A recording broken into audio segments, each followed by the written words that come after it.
John Mortonson was dead. His lines in The Tragedy Man had been spoken and he had left the stage. The body rested in a fine mahogany coffin fitted with a plate of glass. All arrangements for the funeral had been so well attended to that the deceased known he would doubtless have approved.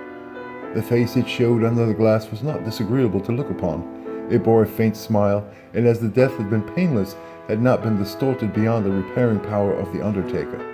At 2 o'clock of the afternoon, the friends were to assemble to pay the last tribute of respect to one who had no further need of friends and respect.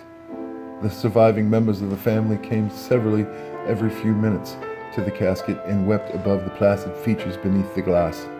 This did them no good. It did no good to John Mortonson, but in the presence of death, reason and philosophy are silent.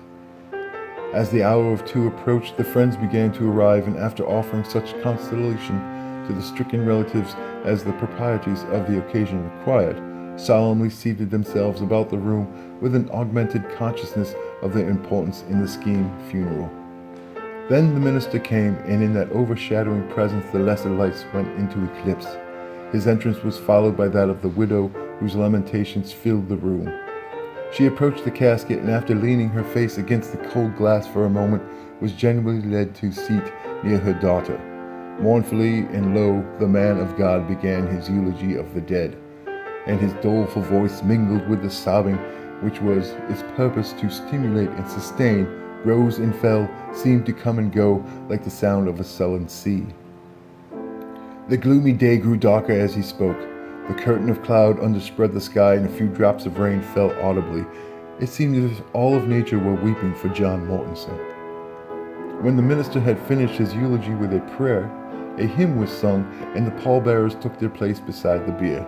As the last notes of the hymn died away, the widow ran to the coffin, cast herself upon it, and sobbed hysterically. Gradually, however, she yielded to the dissuasion, became more composed, and as the minister was in the act of leading her away, her eyes sought the face of the dead beneath the glass. She threw up her arms, and with a shriek fell backward insensibly. The mourner sprang forward to the coffin. The friends followed, and as the clock on the mantel solemnly struck 3, all were staring down upon the face of John Mortonson, deceased. They turned away, sick and faint. One man, trying in his terror to escape the awful sight, stumbled against the coffin so heavily as to knock away one of its frail supports. The coffin fell to the floor.